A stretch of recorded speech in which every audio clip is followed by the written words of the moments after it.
Oke, baik. Terima Baik, kasih. gitu. Bola, apakah kita masuk ke sesi diskusi selanjutnya, Bu? Silakan.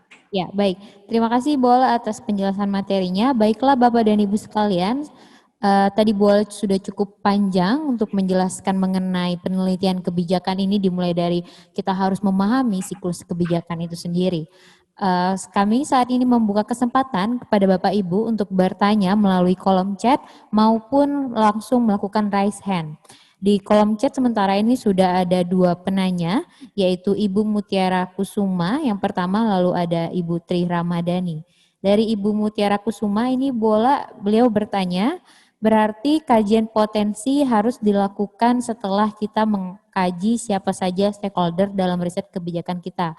Apakah betul demikian, Bola? Ya, betul Bu. Jadi Ibu kan misalnya Bu Mutiara misalnya mau mengakses yang mana? Mengakses organisasi kah? Mengakses Mengakses mana Bu? Mengakses misalnya kebijakan yang dikeluarkan oleh Pemda atau oleh mana? Nah, kita harus melihat itu Bu. Potensinya dari siapa yang mengeluarkan kebijakan tersebut. Tinggal Ibu targetnya output kebijakannya apa dulu? Ini output kebijakannya, ya? Gimana Tri? Mutiara? Gimana Tri? Kita sudah tersambung dengan Bu Mutiara, sudah ada. Oh ya, silakan Bu Mutiara. Bersama. Halo, Bu Mutiara. Halo, Mbak Bola. Ya, Bu Mutiara, mohon maaf suaranya kecil. Oke, apakah sudah terdengar? Ya, sudah. Oke, ya. Terima kasih Mbak Tri, Bu Ola tadi atas penjelasannya. Sangat menarik sekali, saya jadi belajar banyak. Jadi kalau kami kemarin di kelompok memang belum berdiskusi sampai memutuskan mau mengerjakan apa gitu secara spesifik, tapi bayangannya tuh kemarin ke arah ketenagaan gizi. Nah, kalau ketenagaan itu kan jadi apa ya, stakeholder yang terlibat itu banyak ya, selain selain mungkin pihak Kemenkesnya, kemudian nanti ada lembaga-lembaga lain. Tadi kan Ibu menjelaskan mengenai yang identifikasi potensi. Berarti itu kita perlu mengerjakan hanya untuk identifikasi potensi si ide ketenagaan gizinya atau si seluruh stakeholder yang terlibat gitu? Cukup yang utama saja Bu. Oh gitu. Tapi masukkan potensi itu sebagai nanti misalnya ada di item material atau yang networking itu kita masukkan kemana ya? Networking itu material atau material yang tadi, kalau itu ini loh Bu, yang tadi saya jelaskan brand itu masukkan networking Bu. Ditunggu di item tadi mana tuh, apa ini PPT-nya nih, sampai saya yang share ini. Sebentar, ini ada di sini. Ini yang di money itu kan itu jangan katakan money itu hanya uang gitu ya Bu ya, tetapi itu kan tadi bisa aset, brand sama reputasi. Nah, networking bisa masuk di sini Bu, gitu, sebagai aset. Jadi kan Ibu nanti bisa ngomong bahwa lembaga ini punya networking yang banyak, jadi dia nggak hanya berdiri sendiri gitu loh Bu, dalam misalnya tadi mengeluarkan sebuah kebijakan, dia punya dukungan yang lainnya, itu kita ambil sebagai potensi. Oh ya. Itu. Ya. Jadi nggak perlu misalnya masing-masing kayak kementerian yang terkait atau lembaga yang terkait dalam hal ketenagaan tadi kita bahas potensinya gitu, nggak perlu ya Bu ya? Nanti mabok darat, mabok laut Bu. Baik, terima kasih Bola. Sama-sama Bu. Terima kasih Bu Mutiara. Selanjutnya Bola dari Ibu Tri Ramadhani, beliau menanyakan mengenai output penelitian, apakah harus teridentifikasi di depan atau bisa berubah setelah disesuaikan dengan data yang tersedia? Mungkin Ibu Tri Ramadhani boleh dibantu untuk unmute agar bisa diskusi bersama. Silakan Ibu Bola.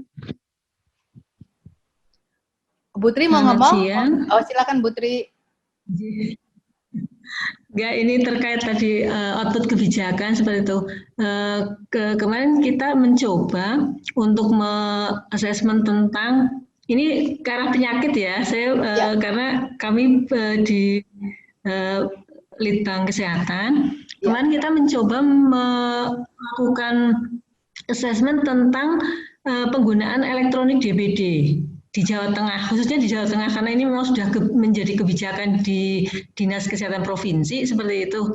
Nah, waktu itu saya belum tahu outputnya mau ke arah mana sih ini, seperti itu, mau jadi apa gitu. Tapi begitu berjalan, kita menginginkan kalau diagnosa DBD ini lebih ke arah ke SOP seperti itu. Tapi Oke, itu kalau saya belum tahu kalau mau output kebijakannya mau ke arah sana gitu. Apa memang itu bisa sejalan dengan data-data yang ada di instansi yang kita ambil seperti itu, atau memang itu memang bisa berubah seperti itu? Apa memang harus dari awal? begini Bu, sebenarnya tidak ada pakem harus gimana, cuman kan lebih gampangin kita. Kalau kita udah tahu tujuannya, misalnya, oke, saya tuh pengen merubah SOP nih, ada yang salah. Ibu langsung fokus, oke, saya ini SOP gitu loh. Oke, target saya SOP yang kayak apa yang ibu maui. Itu kan nanti ya kalau membuat proses bisnis, ibu lebih enak. Karena saya tahu saya harus bikin SOP dengan apa-apa gitu. Nah, kalau nanti teman-teman belum tahu saya mau output apa ya, teman-teman bisa nyasar. Itu bisa nyasar nanti jadi kita tidak didikte oleh data. Tetapi data itu mengikuti kebutuhan kita. Misalnya tadi ya saya maunya itu Renstra misalnya. Oke, ini saya mau bantu Renstra balainya ibu, misalnya balainya ibu, ini kita harus punya Renstra misalnya. Itu kan langkah-langkahnya nanti beda Bu. Itu dengan kalau ibu mau bikin SOP, berarti kebutuhan data yang akan ibu ambil juga data untuk kepentingan Renstra, tapi kalau SOP ceritanya lain lagi. Nah, saran saya sama sebenarnya SDM. Oke, saya mau misalnya ini menyasarnya tentang SDM nih, berarti kan ibu harus memiliki data apa sih kebutuhan diklat yang harus dilakukan oleh teman-teman untuk meningkatkan SDM-nya. Kan beda Bu kalau SOP. Gitu loh. Jadi datanya ini jadi beda, yang dimaininnya jadi beda. Gitu. Budgeting juga gitu. Oke, kita mau mengarah kepada peningkatan supaya kita nih dapat budget yang lebih besar. Oke, kita harus berarti mendukung. Oke, budget yang pro kesehatan itu yang kayak apa sih? Gitu. Ini jadi mainnya beda Bu, makanya menentukan mau apa sih ini gitu, mau apa itu di bagian pertama yang perlu teman-teman pilih. Semuanya ini untuk regulasi tata kelola budgeting, planning, peningkatan SDM, semuanya pakai riset kebijakan. Semuanya butuh data. Gitu. Jadi sambil dirasa-rasa Bapak Ibu, jadi bisa juga gini, lihat coba kalau saya punya data, jadi cuma lihat sekilas dulu ya. Ini data saya itu seputaran begini loh, seputaran SDM. Oke, ini kayaknya saya cocoknya tuh, untuk misalnya regulasi. Jadi ini melihat dulu nggak apa-apa, melihat aja, tapi kemudian harus menentukan di awal. Gitu. Nanti susah Bu, kalau kayak kita misalnya tujuan wisata, nggak tahu tujuan wisata kemana, langsung ke bandara, udahlah saya yang pesawat yang ada kan itu Wagu juga ya Bu ya. Gitu, itu sama sih kalau bahasa gampangnya seperti itu. Dengan kita tahu, oh saya mau ke Bali, naik pesawat ini kita bisa menentukan mana sih harga termurah, mana hotel yang ini, gitu-gitu loh Bu. Sebenarnya cara berpikir seperti itu aja yang kita perlu lakukan. Makanya ini saya naruhnya slide di awal, supaya menunya, ibu mau makan apa. Kan riset itu kan melakukan apa, mau masak dan mau makan apa tuh Bu. Gitu. Nah, oke, boleh kita melihat, oke di kulkas adanya begini, kalau gitu saya masak sop. Gitu, setelah melihat. Melihat sekilas gitu loh Bu. Namanya apa namanya? Data mapping ya, data mapping. Oh, kayaknya kayak gini nih kita bisa tepatnya itu data mapping boleh Bu. Gitu. Data mapping. Nah, tapi Ibu langsung jangan jauh-jauh. Jadi cuma sekilas data mapping aja langsung posisi ini. Jangan sampai pokoknya proses bisnis, nanti kan Bapak Ibu semua harus bisa memetakan proses bisnis. Nah, proses bisnisnya ini sudah mengarah ke output kebijakannya. Gitu, sudah mengarah. Jadi jangan jauh-jauh. Karena kalau proses bisnis tidak mengarah ke oke, karena saya maunya itu kan SOP, ini kan tadi ada target dulu Bu yang mau dicapai. Gitu. Enggak apa-apa Bu, ini semuanya masih acak-adul dulu di awal. Saya bisa pahami. Enggak usah terlalu concern pada do and don'ts, semuanya do dulu, boleh dulu aja. Itu saya kalau ngajarin gitu ya, apa namanya teman-teman pemula itu semuanya boleh. Kalau udah handal baru ini ada do and don'ts-nya. Gitu. Terima kasih. Gitu Bu. Jadi kecampur-campur nggak apa-apa ya Bu. Boleh. Terima kasih. Iya Bu, nggak dosa Bu, nggak ada yang dosa di sini Bu. Oke, baik. Terima kasih Bola. Saya harap Bu Tri Ramadhani dapat menerima penjelasan dari itu dan semoga cukup jelas. Baiklah, ini ada penanya dari Pak Edi Royandi, sudah raise hand. Silakan Pak Edi untuk mengklik unmute-nya. Halo, selamat pagi Pak Edi. Ini ada Bu Siti Hadijah nanya nih. Iya. Kalau belum tersambung. Halo Pak Edi, bagaimana Ibu, Bapak? Mohon maaf. Oke, jika belum bisa untuk unmute, kita ke Ibu Siti Hadijah lebih dulu. Ini Bola ada pertanyaan, apakah policy brief itu merupakan permintaan dari institusi tertentu dan bukan keinginan dari peneliti? Silakan. Gini Bu Siti Hadijah, dua-duanya benar Bu. Kadang-kadang kita diminta oleh institusi untuk menuliskan policy brief karena mereka tidak memiliki kemampuan untuk menuliskannya. Ya kita tuliskan Bu. Biasanya kan sebagai tenaga ahli. Itu kita bantu pemerintah untuk menuliskan. Saya banyak Bu menuliskan tentang di Jogja ya khususnya misalnya tentang tadi ini bandara, iya, kemudian tentang kesehatan, tentang sekolah bencana, seperti itu tentang sampah, itu saya banyak, jadi diminta. Tapi ada juga yang dari hasil penelitian saya. Jadi saya punya penelitian, kemudian saya tuliskan supaya orang gampang memahami, itu saya juga tulis. Misalnya tentang waktu itu saya mengkaji tentang gambut, penelitian tentang gambut, ya saya tulis, nggak disuruh siapa-siapa, saya tulis. Jadi boleh penelitinya. Nah, memang yang disarankan peneliti Bu, yang jelas penekanan dari policy brief itu adalah policy brief ditulis dari hasil sebuah kajian. Mau siapapun yang menyuruh, tidak masalah. Tapi hasil dari sebuah kajian. Nanti suatu saat kalau ketemu saya lagi, saya akan ajarin tentang menulis policy brief, Bu. Nanti pada bisa, insya Allah bisa, gampang.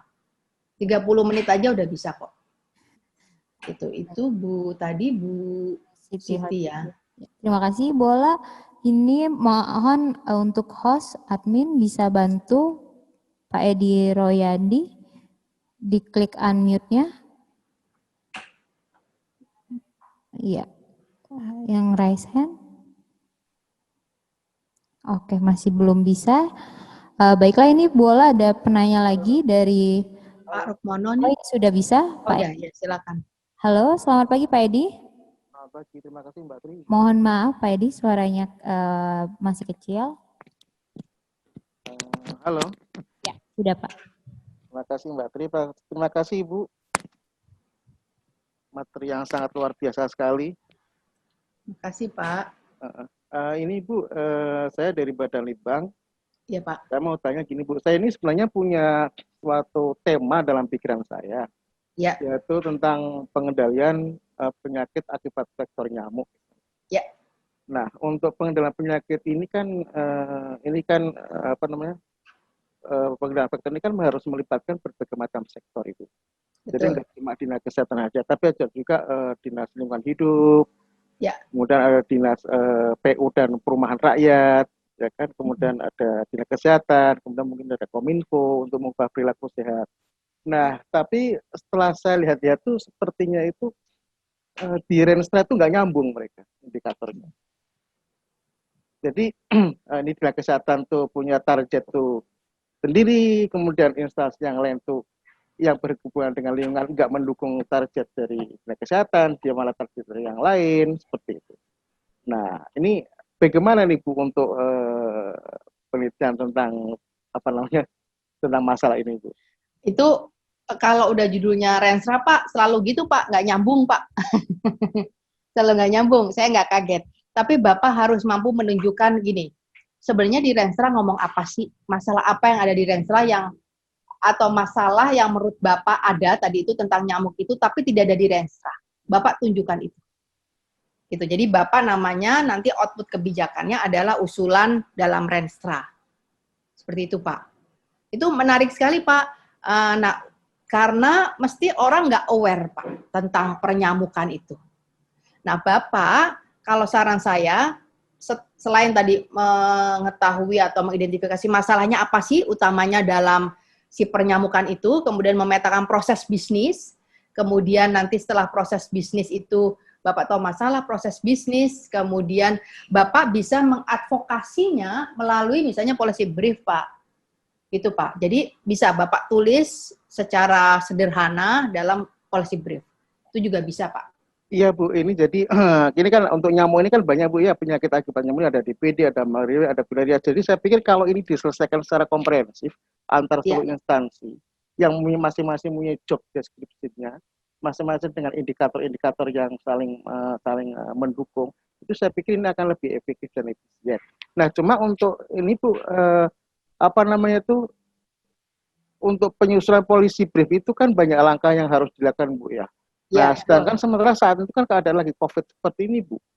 Apakah kita tuh perlu misalnya apa namanya, kita langsung berinteraksi dengan lintas sektor, kemudian melihat dokumen-dokumen mereka, kemudian melakukan apa namanya itu FGD untuk melihat melakukan first bond dan sebagainya.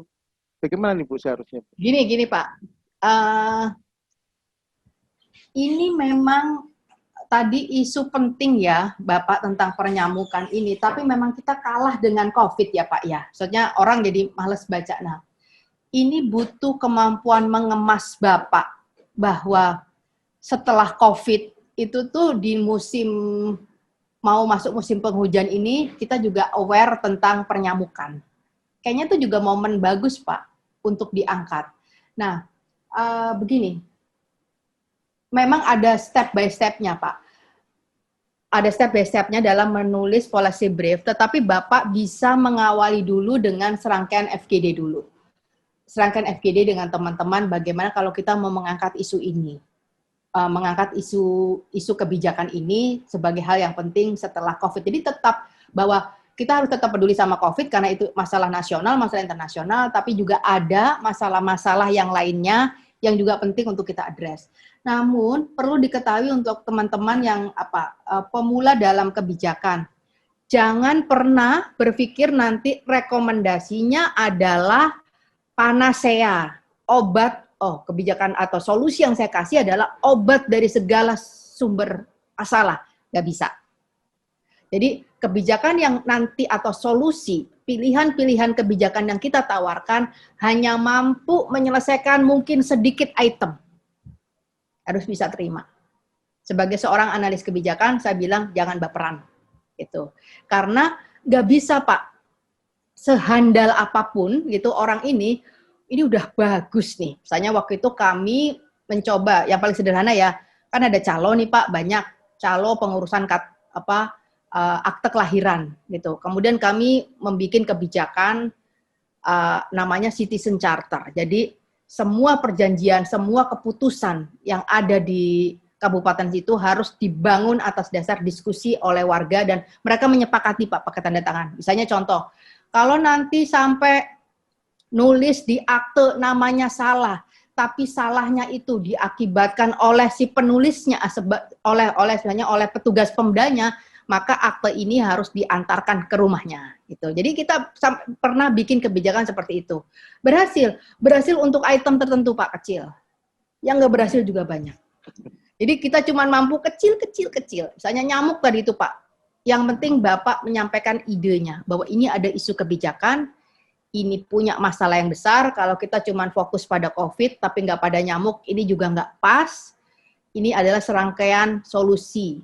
Tapi kita nggak berharap bahwa ini akan mampu menyelesaikan semuanya atau panacea. Itu tidak ada panacea dalam kebijakan. Dan kadang-kadang nih, karena saya tuh kaprodi S3 ya Pak, kalau teman-teman misalnya mau masuk S3 nanti itu suka disertasinya pengen apa? Rasanya pengen memecahkan masalah bangsa. Gitu itu aduh, itu yang kami harus membumikan teman-teman untuk hey kita wajib mencarikan solusi, tapi kalau ini kita punya ekspektasi bahwa akan menyelesaikan semuanya, kita nanti capek sendiri. Baik Bu, ini untuk yang terakhir Bu. Ya Pak. Tadi saya lihat tuh ada kita harus menggali akar permasalahannya. Yes. Nah ini kalau untuk misalnya untuk kasus yang mau saya angkat tadi itu, ini sebenarnya akar masalah dari siapa Bu? Apakah dari dinas kesehatan saja atau dari sektor-sektor yang terkait atau Bapeda atau bupati gubernur gitu Bu? Nah, itu butuh ini Pak, saya kan nggak menguasai ya Pak ya. Ini butuh exercise Pak, untuk mungkin Bapak nggak boleh sendiri dalam hal ini. Karena kalau sendiri itu yang terjadi adalah kayaknya kira-kira ya Pak ya. Iya. Nanti kira-kira, kalau kami itu berdiskusi kayak 5 orang dari multidisiplin untuk melihat sebenarnya akarnya apa. Jadi ketika tadi saya bikin tabel ya Pak, tabel ini sederhana emang tabelnya, tapi berantemnya udah lama Pak, gitu. Berantemnya untuk menentukan, jadi ini nanti saya yang share itu loh tadi mana ya ini. Iya, saya share ya Pak ya. Share screen. Ini Pak, ini nulisnya Pak ya, gampang nulis.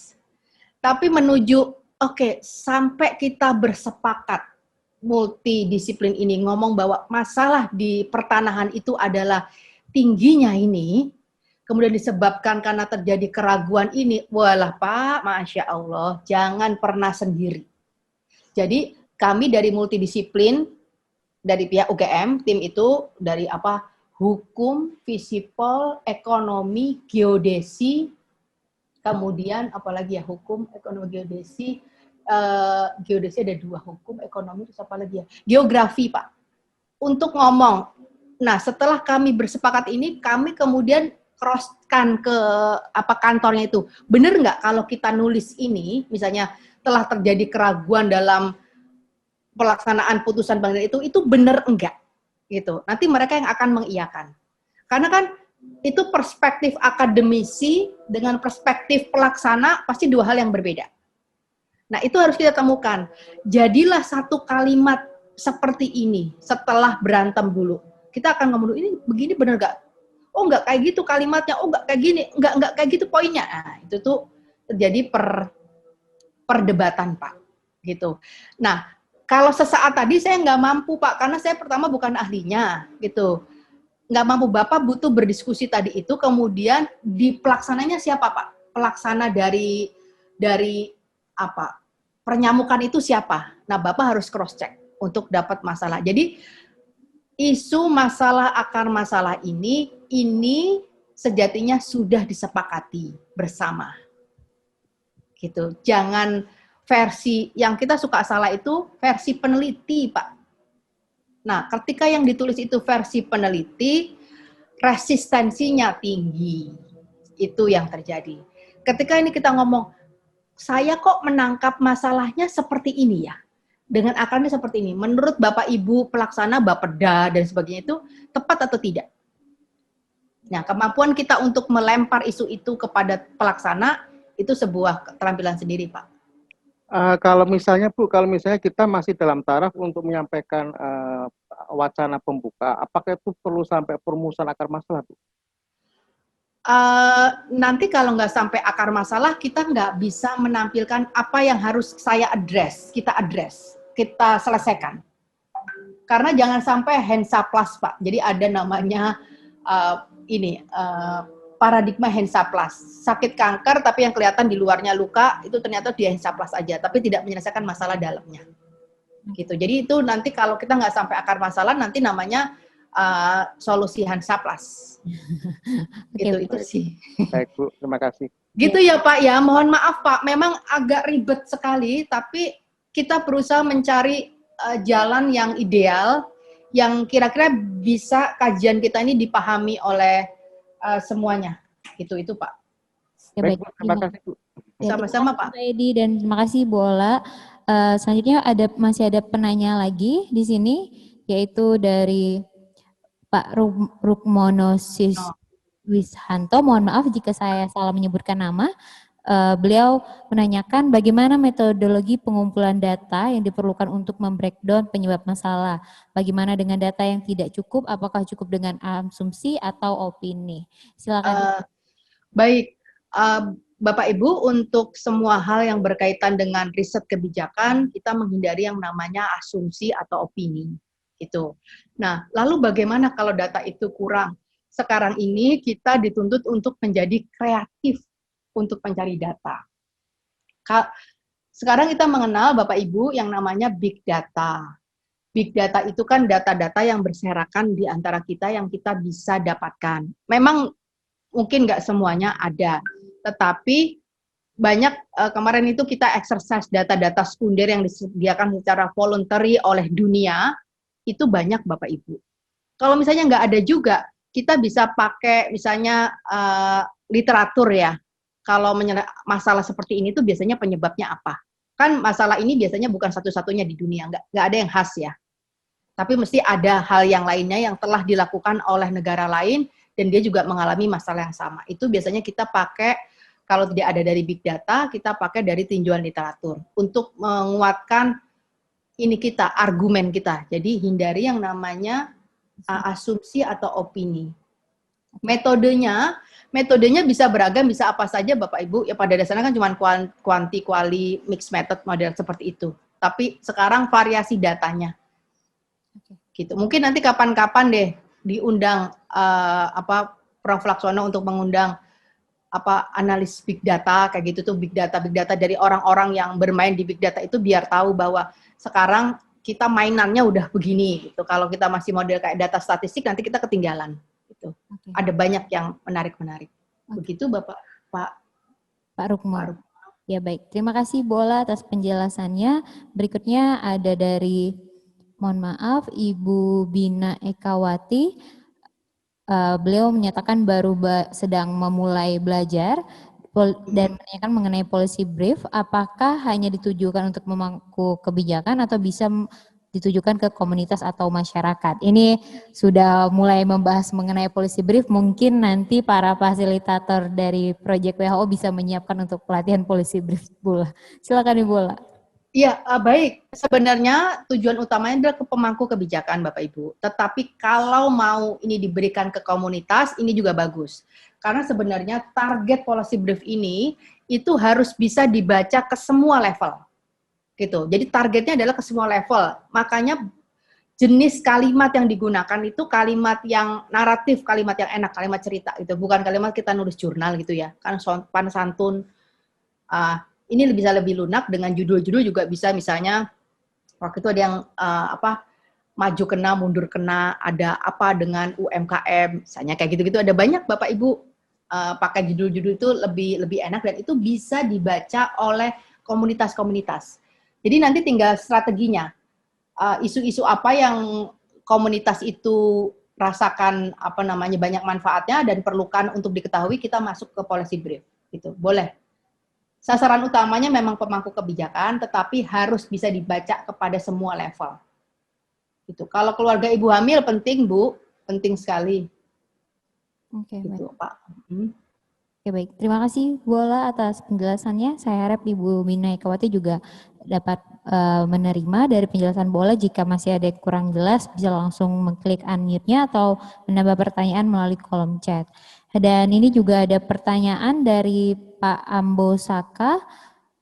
Beliau, pertanyaannya cukup panjang, atau mungkin kita mau sambungkan saja Bu Ola ke Pak Ambo Saka. Oh, silakan. Halo, mohon bantuannya Pak Ambo untuk unmute. Oh iya, makasih. Ya, Mohon izin Bu Ola, terima kasih banyak. Materinya sangat menarik. Saya kebetulan di Kendari, Sulawesi Tenggara. Tadi yang saya chat di pertanyaan, saya mohon izin karena mungkin saya ada lost tadi karena sempat break sholat di waktu Indonesia Tengah. Yang pertama, di mana posisi kultur sebenarnya Bu dalam analisis kebijakan yang Ibu jelaskan tadi, itu kita bisa dudukkan seperti itu. Kemudian yang kedua, saya lebih kepada aspek lebih nendang yang mana sebenarnya ketika kita menyusun usulan kebijakan itu menggunakan data sekunder atau data hasil penelitian sendiri gitu. Kemudian yang ketiga, bagaimana mendudukkan aspek etik ketika misalnya kita menyusun sebuah usulan kebijakan yang kalau kita sampaikan langsung ke pengampu kebijakannya itu mungkin banyak aspek yang mempengaruhi, tapi kalau kita lempar ke media sosial itu bisa misalnya viral, kemudian biasanya gitu Bu, pengalaman justru pengambil kebijakan itu apa-apa yang viral di media sosial biasanya lebih diperhatikan. Padahal meskipun mungkin kontennya sama, tapi kalau tidak dibicarakan oleh publik, biasa mereka tutup mata. Nah, saya menanyakan aspek etik hal seperti itu, apakah seorang pengusul kebijakan yang seperti kita dalam policy brief, itu boleh ketika sudah mengajukan ke pengambil kebijakan dicueki, kita lempar ke publik dengan media sosial dan sejenisnya. Terima kasih, Bu. Baik, makasih Pak Ambo ya, Pak Ambo ya. Bapak begini, posisi budaya ya, posisi budaya itu sebagai output kebijakan Pak. Jadi di dalam output kebijakan itu ada pilihan yang namanya tata kelola. Nah, di dalam tata kelola itu salah satunya wujudnya adalah budaya atau sistem. Budaya termasuk itu Pak, apa namanya, membentuk perilaku-perilaku baru gitu kan Pak, membentuk perilaku-perilaku baru. Itu termasuk upaya kita dalam melakukan riset kebijakan. Itu posisi budaya adalah sebagai output kebijakan.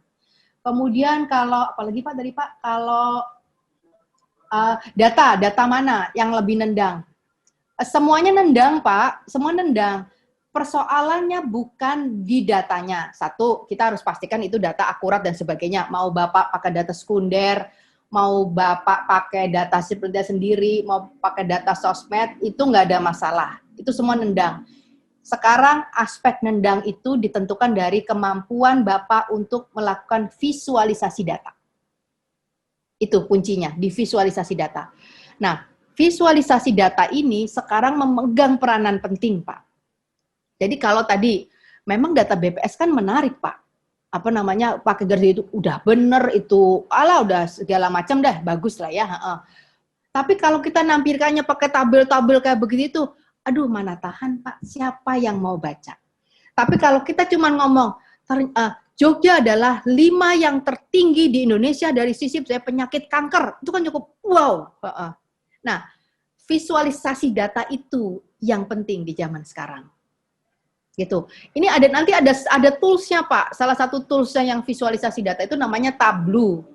Tableau itu. Jadi dia bisa menampilkan, karena saya juga baru belajar sih, Pak. Jadi misalnya ya COVID, dia bisa mampu memberikan prediksi. Oke, kalau dalam misalnya 1 bulan ini ternyata masih kayak ayunan, Pak, masih tinggi, siung gitu, masih tinggi. Itu kan cukup untuk ngomong, perlu nih PSBB, perlu tetap pakai masker. Udah nggak usah pakai apa-apa, tampilin ini, visualisasikan data. Set, serah kamu. Misalnya kita pengen, pakai Tableau itu Pak pengen, saya pengen jumlah orang yang sembuh itu, misalnya sekarang orang yang sembuh itu 750. Saya pengen yang sembuh itu 1000. Kapan terjadinya 1000? Itu kapan? Oh, menurut prediksi saya yang Tableau lakukan itu misalnya terjadi 3 minggu lagi. Waduh, kesuwen ya iku. Berarti saya sebagai pengambil kebijakan, saya butuh mempercepat. Nah, mempercepat di mana? Oke, saya kasih apa-apa kebijakan-kebijakan itu. Jadi bukan jenis datanya, tapi visualisasi data. Gitu. Nah, teman-teman perlu punya skill itu. Nanti minta Prof. Laksono, Pak, untuk buka visualisasi data. Jadi nanti diajarin. Ada tuh, kami soalnya udah ngelatih, Pak. Teman-teman dari kesehatan juga. Kemarin departemennya, nih loh, jadi bisa gini, jadi bisa gini. Jadi, ya dengan sekali klik, Pak.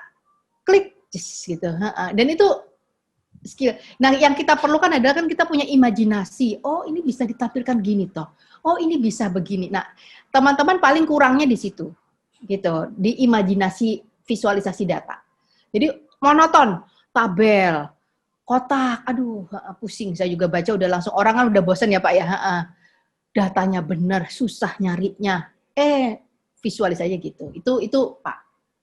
Kemudian yang berikutnya apa lagi Pak? Oh, tentang etis. Gini Pak, kalau kita mau melempar ke viral ya, ke itu, yang perlu disiapkan oleh peneliti adalah siap-siap dia mengebom sisi lain yang di luar dugaan kita. Karena nanti misalnya viral, kemudian ada kelompok haters, kita bisa dikuliti habis-habisan. Kalau saya rada bahaya melempar isu itu sebagai pelempar. Ya, sebagai pelempar saya agak cukup bahaya, bukan di etisnya. Kalau saya tidak cukup kuat, saya akan nggak siap diri saya untuk menerima para haters, walaupun yang saya omongkan ini benar. Nanti ini Pak, maaf ya, di dunia maya kita sekarang ini terpecah hanya menjadi dua, kadrun dan cebong, cuman itu. Jadi padahal maksud kita ini isu kebijakan loh, kan sebenarnya itu tuh cita-citanya Bapak. Kok nggak direwes sih, nggak dianggap sih gini, saya mau lempar itu. Wah Pak, kalau sial, bubrah Pak, cita-cita kita. Kalau saran saya pakai jalur yang formal aja, misalnya tadi policy brief diberikan kepada pemangku kepentingan, kayak gitu aja. Jadi hal-hal yang sifatnya formal lebih pada keamanan diri Pak, gitu. Itu aja sih Pak kalau saya. Kalau etis ya, misalnya bagaimana apakah menggunakan data dari media sosial itu etis? Kita punya yang namanya model naturalisasi data. Jadi kita bisa nanti membatasi mana yang bukan bot atau robot gitu ya, robot-robot itu. Jadi sehingga apa yang dikatakan oleh si netizen itu memang dia manusia, bukan robot. Itu kita pakai. Jadi kita bisa ngomong bahwa ini loh, ini memang sumbernya media sosial, tapi yang ngomong itu semuanya orang. Itu semuanya orang, bukan robot. Gitu. Itu kita bisa. Jadi kalau mau disebut nggak etis, wong itu omongan orang yang kita ambil. Gitu. Kan omongan orang yang kita ambil, mosok salah? Gitu, karena kita sudah melakukan proses cleaning data atau naturalisasi data bahasanya. Baik. Begitu, tuh udah lohor loh Tri di Jogja. Terima kasih Bu Ola atas penjelasannya, Pak Ampu juga terima kasih atas partisipasinya. Baiklah Bapak dan Ibu, waktu juga sudah menunjukkan 11.50. Saya harap dari materi kita hari ini dapat memberikan pengetahuan baru bagi Bapak dan Ibu sekalian. Dan dapat kita simpulkan bahwa dari pelatihan kita hari ini tadi Bola sudah menjelaskan mengenai siklus kebijakan publik yang perlu dipahami sebelum kita menuliskan penelitian kebijakan. Lalu selain itu kita juga perlu tahu lebih dulu ataupun bisa di akhir yang tadi seperti Bola sampaikan, karena ini baru ya sudah kita do saja dulu. Dan kita perlu tahu output kebijakannya itu apa dari penelitian kebijakan yang kita lakukan nanti, dan riset kebijakannya itu juga dapat dilakukan dengan 3 identifikasi tersebut. Saya harap Bapak dan Ibu tetap terus berlatih, yang dimana nanti difasilitasi oleh Mbak Widi dan Mbak Nika. Dan selain itu juga saya menginformasikan lagi bahwa materi dari pelatihan ini dapat Bapak dan Ibu akses melalui laman website Kebijakan Kesehatan Indonesia di bagian pelatihan mengenai DAS. Nanti bisa Bapak Ibu cek di bagian sisi kanan halaman website kita. Selain itu nanti juga untuk video dari pelatihan dan podcast pelatihan juga dapat diakses melalui laman tersebut. Baiklah Bapak dan Ibu, saya ucapkan terima kasih atas waktunya, dan kepada Ibu Ola terima kasih sudah menyempatkan waktu, dan kita bertemu di minggu depan untuk kelompok kardiovaskular dan kelompok kanker. Dan untuk besok Bapak dan Ibu mohon untuk tetap hadir di pukul 10 pagi, kita akan melanjutkan pelatihan penelitian kebijakan dengan Ibu Indri yang masih sama dari Visipol UGM juga. Baiklah, selamat siang saya ucapkan terima kasih atas waktunya. Semoga kita selalu sehat. Mohon maaf jika ada kekurangan.